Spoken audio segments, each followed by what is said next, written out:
नमस्कार दर्शकों, इस वक्त हम मौजूद हैं सरदार अमरपाल सिंह जी के पास में।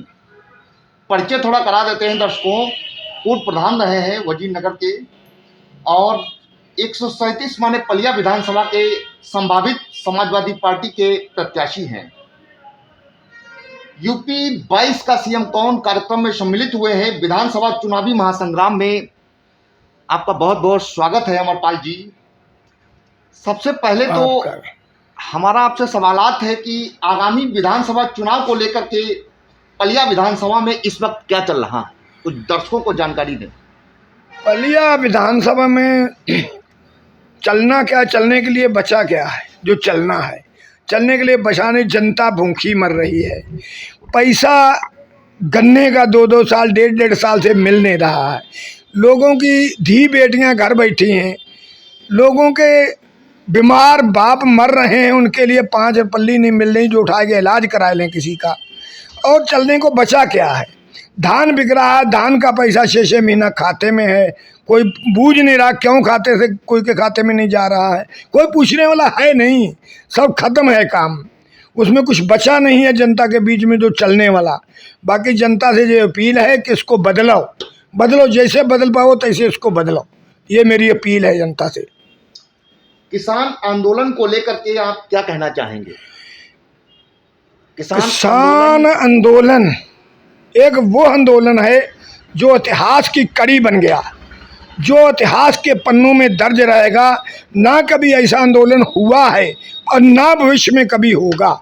बाबूजी, गन्ना भुगतान को लेकर के जैसा हम देख रहे हैं कि जहां के आप संभावित प्रत्याशी हैं, पलिया विधानसभा में भी भुगतान को लेकर के किसान बहुत परेशान है। शुगर फैक्ट्री गोला में भी परेशान है। मुझे लग रहा है कि जो बजाज ग्रुप की जितनी भी चीनी मिल्स हैं, तो इस पे आप क्या कहना चाहेंगे। इससे कहना चाहेंगे कि अगर इतना बड़ा आंदोलन हो के काले कानून वापस हो गए हैं तो किसान डटा है। ये भी कार्य होके रहेगा और पेमेंट लोगों को मिल के रहेगा। अगला बाबूजी सवालात है कि आपके पार्टी के लोग सभी लोग इस बार कह रहे हैं कि 22 का सीएम जो होगा वो अखिलेश ही होंगे। कई इंटरव्यूज़ हम कर चुके हैं, उसमें यही निकल के आया है। तो आपसे हम पूछना चाहेंगे कि आप मुख्यमंत्री अखिलेश जी को क्यों बनाना चाहते हैं। देखो, अखिलेश जी को ही मुख्यमंत्री क्यों देखना चाहते हैं, इसका विषय ये है कि एक तो उन्होंने अपने कार्यकाल में बहुत ही अच्छे कार्य किए हैं, अच्छे नेता हैं। उनके पिताजी से लेके आज तक कोई भी दाग नहीं है।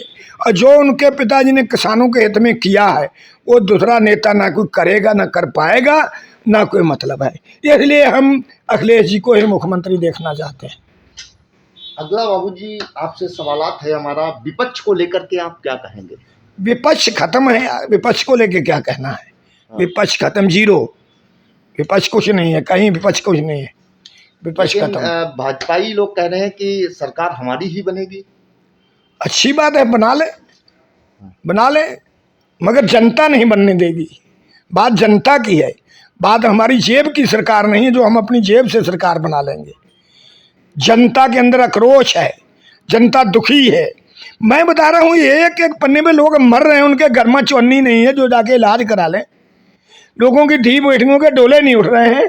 मैंने अपनी ग्राम सभा में 10 ऐसे लोग हैं जिनके रात में जाके फैसला कराए हैं। रात में जाके 20-20 हज़ार रुपया दिया है, तब डोली उठी है। बाबूजी, अगला क्वेश्चन आपसे है हमारा। विपक्ष का कहना है कि समाजवादी पार्टी जो है और सरकार ये बनती है और इससे पहले भी बनी सरकार, तो उसमें गुंडागर्दी ज़्यादा थी और गुंडागर्दी होने लगेगी फिर से, तो इस पे आप क्या कहेंगे। समाजवादी सरकार कभी ना गुंडों की सरकार है, ना गुंडों की सरकार रहेगी। बात है गुंडागर्दी की।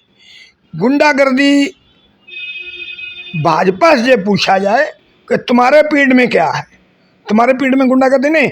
तुम थानों में बाउंड कर रखे हो, FIR होती नहीं है, रिकॉर्ड शो नहीं करते हो और तुम दिखाते हो कि हमारे में गुंडागर्दी नहीं होती है। किसी की FIR नहीं होती है तो गुंडागर्दी तो बंद है। और जो उसको उठा के जेल में ठांस दो, गुंडा का मतलब उसका समाधान होना चाहिए। गुंडे का समाधान होना चाहिए, ये नहीं कि उसको एक ही इलाज है उसका। अच्छा बाबूजी, आप 137 माने पलिया विधानसभा के संभावित प्रत्याशी हैं समाजवादी पार्टी के, तो कुछ दर्शकों को बताइए कि किस किस समाज के लोग आपसे जुड़े हुए हैं। भैया टोटल समाज हमारे साथ में है, छोटा बड़ा वर्ग सारा हमारे साथ में है, हम उसके साथ में हैं। ये अगर हम उसके साथ में तो वो हमारे साथ में है। कभी मौका मिल गया तो एक एक कतरा दान करके भी पब्लिक का काम करेंगे। बाबूजी, अगला हमारा सवाल आपसे है कि यदि आप विधायक होते हैं तो विकास को लेकर के क्षेत्र में कौन से कार्यों को आप विकास कार्यों को वरीयता देंगे? देखो, वरीयता सबसे मस्ट रहेगी बाढ़ को। बाढ़ के अंदर आज भी ऐसे ऐसे क्षेत्र हैं जिनके अंदर 2-2 हज़ार एकड़ भूमि का कोई समाधान नहीं है। पानी भर जाता है, दोबारा कोई फसल बो नहीं पाती है। हमारे नेता क्या करते हैं, 400 करोड़ रुपया आया बाढ़ का, डीएम साहब के पास बैठ के परसेंटेज हो गया, काम घर चले आए, और डीएम साहब ने बोरे भर भर के नदी में डलवा दिया और बाढ़ खत्म हो गई। बाढ़ का अच्छा जगह पे बड़े बड़े नाले बनना चाहिए, उसके बाद बाढ़ क्षेत्र को खत्म किया जाए। जो बालू माफिया, जहां नदी बाढ़ कर रही वहां फिर बालू माफिया जाके खोद देते, तो बाढ़ को कहां से रोक लोगे?